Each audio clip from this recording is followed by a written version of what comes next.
Sveiki, esame Kauno rajone.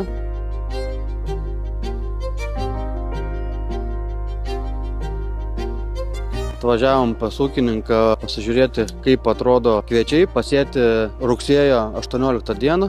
Turime šitam lauke euforijos veislę, kuri buvo sėta kintama norma 3,5–4,5 milijono hektare. Buvo velti su Grow ir Protect. Pasižiūrėsim, kaip atrodo, kaip pasiruošę yra patys augalai žiemojimui. Dar galėtų jie ir paaugti iki pat.